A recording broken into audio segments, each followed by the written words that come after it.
18% approval rating, and some people dragged him in the streets and killed him. The reception you've given me tonight is far warmer than those I've received in Washington, D.C. as of late. It's been hard to keep a food tester employed. I've had 3 knocks on me in the last several weeks. But they can tar and feather me all they want in the Beltway of Washington, D.C. I'm going to talk instead tonight. We're going to get to business. I thank you for inviting a Florida man, and I am here with my amazing wife, Ginger, and if you don't mind me saying so, it is a quite romantic evening that we are getting to all share together. It definitely counts as date night, honey. HBO several years ago made a movie about me called The Swamp. And as a Florida man, I know swamps well. I know of what I speak. And I've seen swamps drained for subdivisions and theme parks and the occasional outlet mall. And what I can tell you is that the alligators and the lizards and the snakes don't particularly enjoy the experience. As the water level is lowered, they get more and more unruly. And they slither, and they kick, and they bite.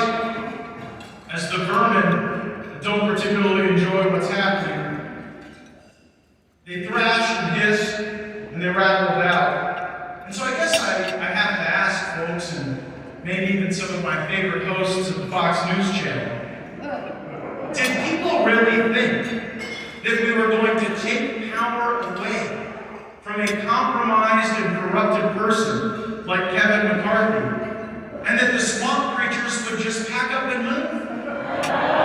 Maybe they'd thank us on the way out for displacing them with the priorities of the American people.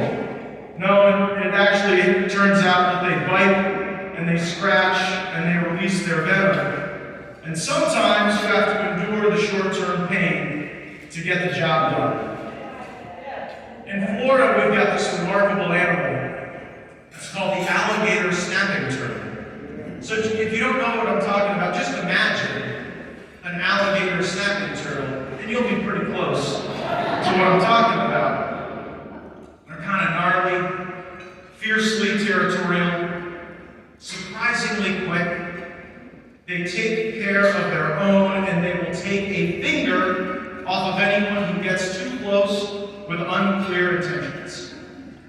Do you have alligator snapping turtles here in North Carolina? Of course not! You have Congresswoman Virginia Fox! As others have said, when our newly minted speaker was elected, of course, it was Congresswoman Fox right by her side, right by his side, and when some sniveling, pencil-neck little reporter tried to smear our newly minted speaker, it was your Congresswoman Virginia Fox there to defend him and defend the Republican conference, and I couldn't imagine anyone better for the job.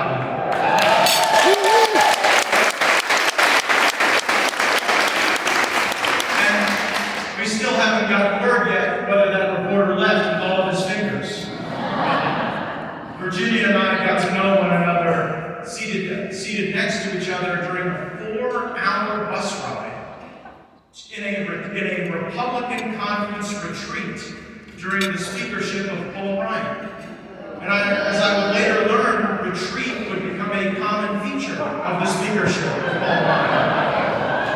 I stopped going. I kept wondering when they would invite me to an advance rather than a retreat. But I sat next to Virginia, and I learned how much she cared about the institution, and she was so gracious with her time and her advice for a young congressman who was learning his way. And after a while, I started to see the love that she had for the people of North Carolina and the people of our country. 7 years later, I am even more convinced how much she loves you now, because she personally conveyed your invitation for Ginger and I to join you tonight, even though she might not even like everything I have to say. So it shows that her love for you is enduring and predominates.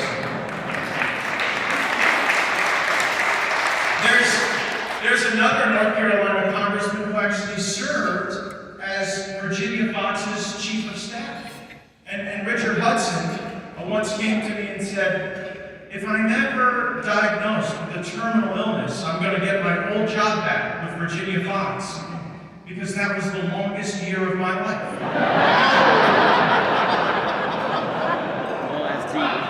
Richard Hudson, and I also would be remiss if I didn't say that one of the reasons that I was elected as a little-known state legislator in the Florida Panhandle is that the father of Congressman Mark Walker had started a church in my community. The Walker family was known as synonymous with good faith and good character and community service. And Mark, I appreciate your mentorship and your kindness during my time in Congress. And as you see, we need a lot of backup out there, and I'd sure like to have you back with us again.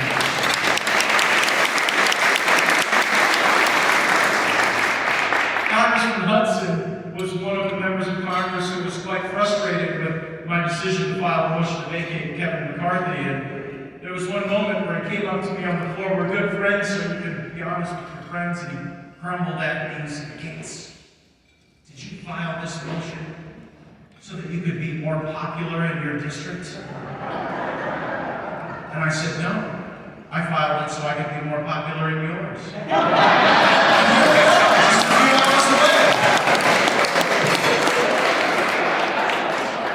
Richard is going to be a critical and outstanding partner to Speaker Mike Johnson, and I'm so glad that it is your fellow North Carolinian who is leading the campaign arm for the Republican House team as we work to grow our majority, and we must grow and expand our majority to save this country. Because today's left, they break everything they touch. The border, the economy, our justice system, even gender. They broke gender. I never would have thought, when I first started running for the State House of Representatives in 2010, that one of the issues I would have to deal with as a congressman is people wanting to reassign their gender as children. It is a crazy thing that is going on, and I think we have to address that cultural challenge for what it is. But as we confront the left today, I sense they are becoming more capable, more ruthless, and more dangerous. They used to spend their days organizing gay pride parades and drag brunches. Now they are organizing Hamas pep rallies in the United States Capitol building, and that is only when the middle school principal turned squad congressman isn't pulling the fire alarm to avoid turning in his homework and voting.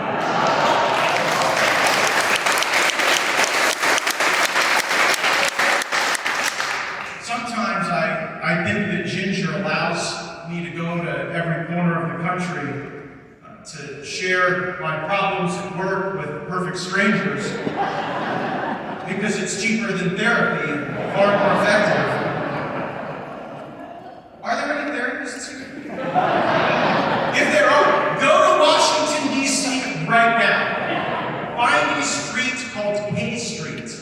It is where all of the lobbyists have their offices, and you can walk into any building as a mental health professional right now and find an extensive need for your services. There would be hand-wringing, and there would be bedwetting. There would be hot tears and loud screams because we have disrupted the swamp. We are taking power. There are more of us than there are there. They are worried about it, and they should be.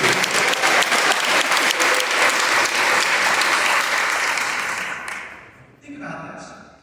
Kevin McCarthy raised $1 billion in special interest money.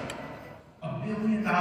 Kevin McCarthy, for any of his flaws, was the LeBron James of special interest fundraising. And what happens when lobbyists and political action committees donate to lawmakers is that they expect something in return. There are strings attached to that money, and if anyone tells you any different, they are not being honest with you. So he raised $1 billion worth of special interest money. And you know how the lobbyists and the special interests get paid back? It's never through the single subject spending bills, where we can review the programs and go through them and evaluate their efficacy. The special interests get power when there's one big bill at the end of the year, 3,000 pages long, dropped on your desk in the final moment, and then you're told you have to vote for it, or our troops won't be paid, or our veterans won't be cared for, or the seniors and the vulnerable who we hold near and dear to our hearts might go wanting.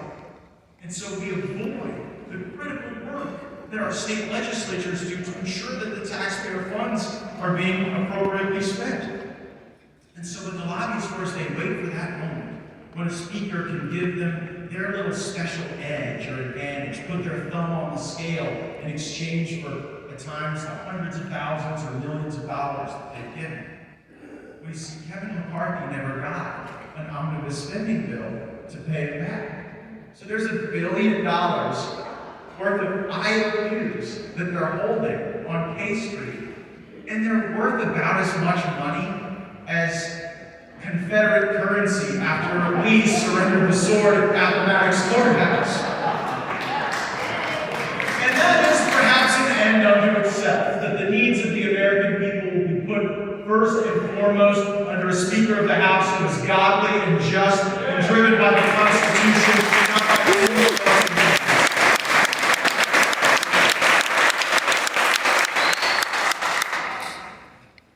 Speaking of Confederates, melting down General Lee in Charlottesville is a national disgrace.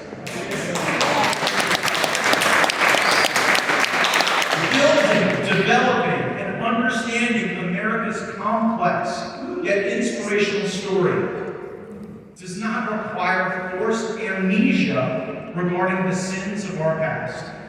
Instead of melting things down, we should be building people up, writing more, telling more stories, learning more lessons about how to be better human beings and to build a more perfect union.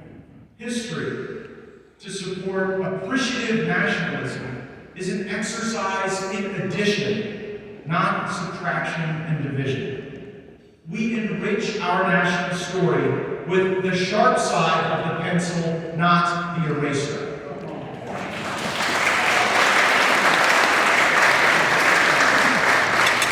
People have been asking me a lot lately what brought around the motion to vacate. It is the first time in America's history that it has been successful, and it is the first legislation that I've successfully passed off the House floor that became effective.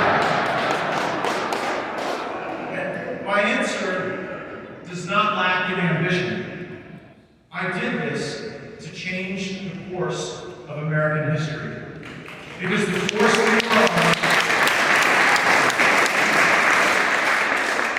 we were on was a road to perdition, and I could not walk that path with Kevin McCarthy anymore. Spending $2 trillion more than we take in while sitting atop a $33 trillion debt is certain to end America if we do not stop it. We cannot be the world's piggy bank, and we cannot be the world's policeman. Inflation under Joe Biden has gotten so bad that foreign governments cannot even bribe Democrat senators with cash alone. They have to send gold bars.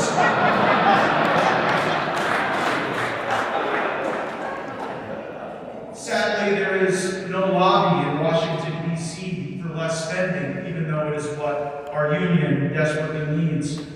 Because when pigs are snout down, they always want a wider and deeper trough. That's how America laughs corrupt entities obtain an advantage over our countrymen who we love so dearly. They use legal ways to bribe our politicians, and if that doesn't work, they try to compromise and destroy. I've gone through those trials too, but we know that God doesn't give any of us anything that we cannot handle. You see, we are a movement to save this country from almost certain ruin absent our efforts. And our determination and our willingness to accept risk must be calibrated alongside that reality. I knew that a course correction was needed in the House of Representatives. Republicans had departed Washington in July for a 6-week vacation, and a friend of mine rose to address our Republican members at that time. Chip Roy is a Texas congressman, but really he's more like a mad scientist lawmaker. He was Ted Cruz's chief of staff before being elected in his own right, His tie is never quite really straight. He's wide-eyed, and his hair always looks like he just waved a wet fork past an electric socket. But he's one of the most brilliant people I know. And Chip Royce stood before our colleagues and asked this question. As you go home to talk to your constituents, what are you going to run on? You're going to run on the open border that we haven't used any leverage to close? You're going to run on the 100,000 plus Americans who are dead as a consequence of fentanyl? Are you going to run on the rise of inflation we haven't controlled, the spending that we haven't cut? You're going to run on controlling Fauci and referring him to the consequences? We haven't even brought Fauci to any actualization of the harm that he has done to our country. And oversight, Speaker McCarthy's tenure began with him talking about impeachment for Alejandro Mayorkas, someone who undeniably deserves it. But is anyone really proud of the consequences we have brought to bear yet? Think about it. We found cocaine in the White House, in all of the cameras, in the most observed geography on the planet Earth. We're useless. And yet we've got images of Congresswoman Boebert, a single mom on a date in the back of the dark theater in Technicolor. What is that about? So Congressman Roy's concerns, his expressions, sat with me on my flight home to Florida. And almost all of my conversations with constituents went something like this. I said, you know, Matt, we saw you and Dan Bishop and his 20 people in January stand and say you were going to change things. You were going to get us a vote on term limits and a balanced budget amendment.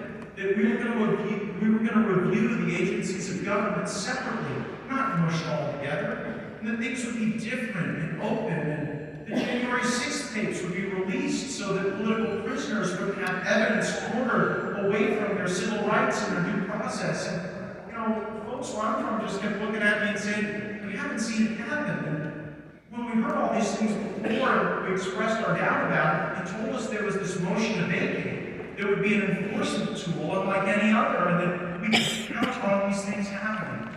And so I did this not for adulation or praise, but because I felt the deep obligation that my service really puts me to with my constituents to adhere to what they were expecting of me. And when I returned to Washington, I took to the floor and I gave a speech, and I said it was my sincere hope that Speaker McCarthy would remediate these breaches from the agreement that Congressman Bishop had so brilliantly constructed. And instead of productivity, we got profanity. And instead of progress, we got recalcitrance. And so I filed a motion, and it was successful, and it wasn't too long thereafter where people kept saying that I was an agent of chaos.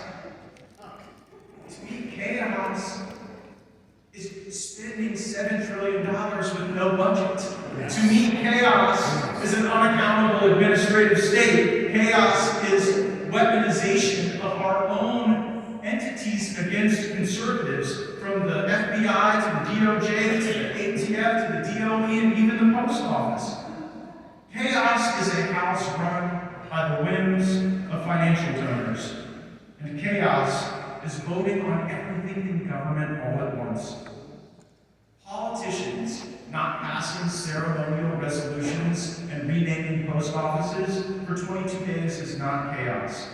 By electing Mike Johnson, Speaker of the House, we brought order out of chaos.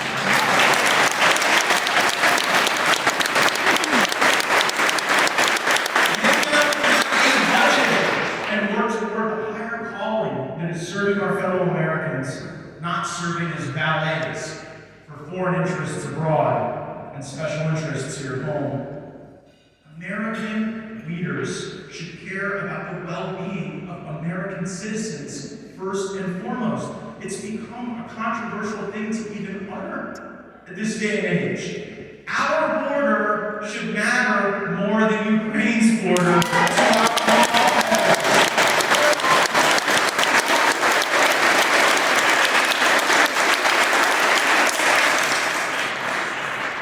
I am more worried about the devastation that have forgotten in East Palestine, Ohio, as I am some illusory concept of Palestine in the Middle East. This is the one that really gets me. Borrowing money from China to give foreign aid to other countries makes us look weaker to China, not stronger to China, because we look like fools when we do that. The fight continues, and there's no reason to uncork the champagne yet. The establishment in both political parties is established for a reason. They're good at it. I saw over the last 3 weeks the strains they put us through. But it's for the last several decades that they have turned the swamp of Washington, D.C. into their own personal bloodbath. Well, I'm here to tell you, spa day is over.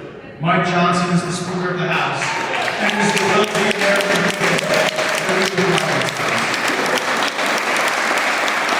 I made 2 promises at the beginning of this endeavor. I promised you that we would have a speaker who was more conservative and who was more honest. And I can tell you, with all the credibility that I can muster and draw down and deploy to you, that we have fulfilled on both of those objectives. I've heard some say that I had no plan. Did you ever hear that? Gaetz had no plan.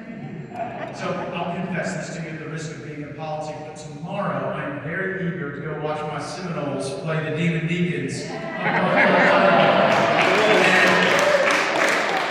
It does summon a sports analogy. There are times with sports teams where you're kind of just doing enough to get by, but you're never going to really compete for what is necessary to get that championship or to really inspire people. And so there are times when sports franchises will accept some short-term discomfort, a higher loss rate in the immediate, so that in the medium and long term, the most meaningful objectives can be attained. And what I have observed in Washington is that too often we continue on a suboptimal path because the true course would require us to put some skin in the game. And Democrats are better at this because they are willing to lose elections to achieve their goals. Because they yank us to the left when they're in power, and even if they lose an election, they count on us to just keep things there, or maybe move to the left a little slower. But then when they take power again, they want to yank us back that way. And if we accept that paradigm, then the future of our country is deeply imperiled, and we could be the first generation of Americans to pass along a diminished nation. That would be something that we would all be judged in history for rightly. I don't believe that I broke Congress. I believe I showcased to millions of Americans how broken Congress is. But now we have the right to fix it.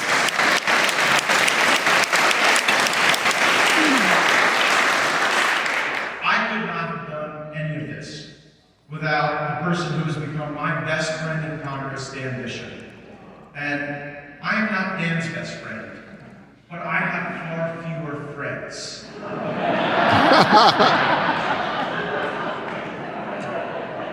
From the moment he arrived, Dan Bishop was the most capable lawyer on the House Judiciary Committee, not named Mike Johnson.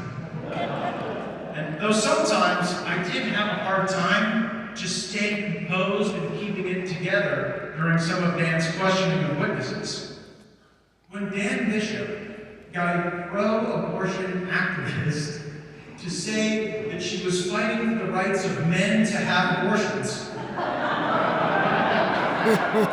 I really had to bite my bottom lip pretty hard. But today, Dan is on the most serious of missions. If we want our government to have integrity, if we want our fiscal process to have integrity, if we want our border to have integrity, then our elections must have integrity again.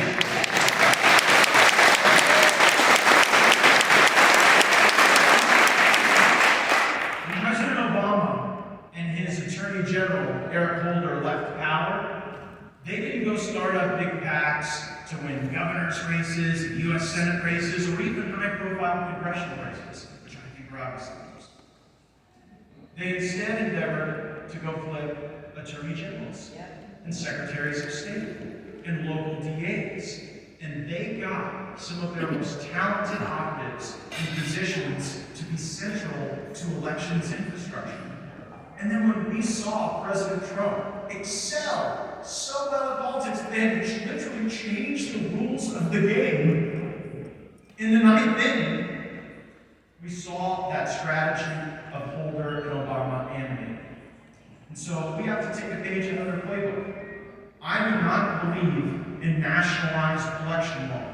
I don't think that would be good for you. There are times I think in any state you should have to have a voter ID or a basic threshold, but I know what that would mean. If in Washington, D.C., you got the likes of Chuck Schumer setting federal election law, you're going to have 132 pronouns listed on every ballot in North Carolina.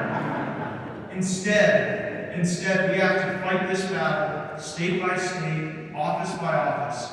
And with North Carolina being such a critical state in the Electoral College, with Democrats recruiting one of their golden boy candidates to try to take this position and to try to undermine the rule of law, I can certainly tell you, though I will deeply miss Dan Bishop in the House Judiciary Committee, I'm sure glad Carolina's calling you home.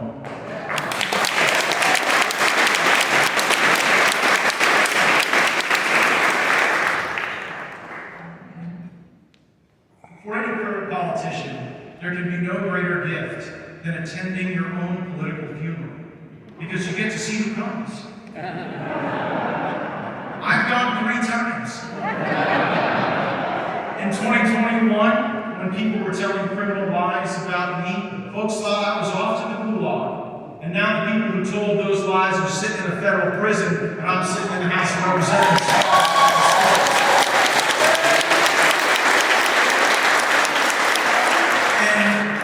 In January, when Dan really was the intellectual architect of our effort to try to change the rules of the House of Representatives to put the needs of the people first, folks said that we would be vanquished, that the donor class would wipe us all out, but I think we inspired within the core of this country a hope that there is a group of people fighting for you, and if you will pray for us and rally to us, and if you will be part of that infrastructure of hope and encouragement, ours will be the political movement that draws people in.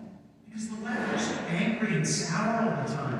Who would want to join them? We are patriotic and we love America as we should.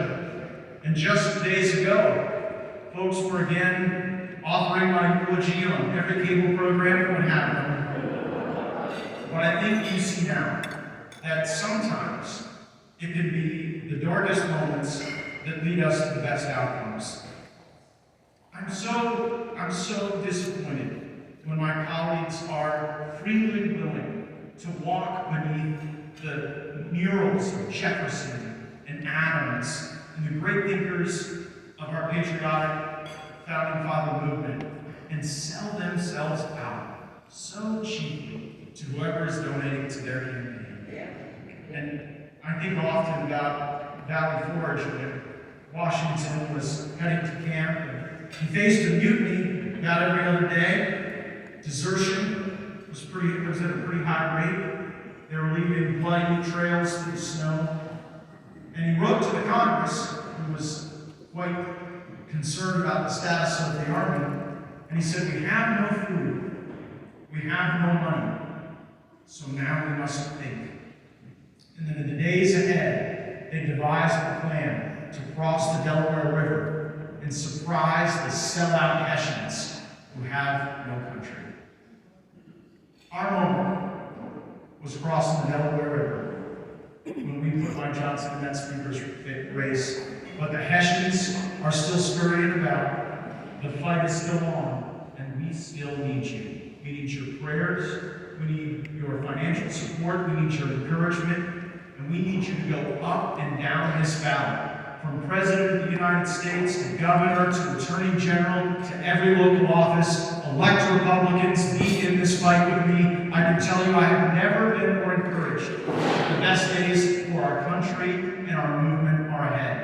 It is the honor of my life to fight alongside Virginia Fox and Dan Bishop and so many patriots in Washington, D.C., and it is the honor of an existence to fight alongside all of you. Thanks for having my back. Thanks for loving our country. Let's go together.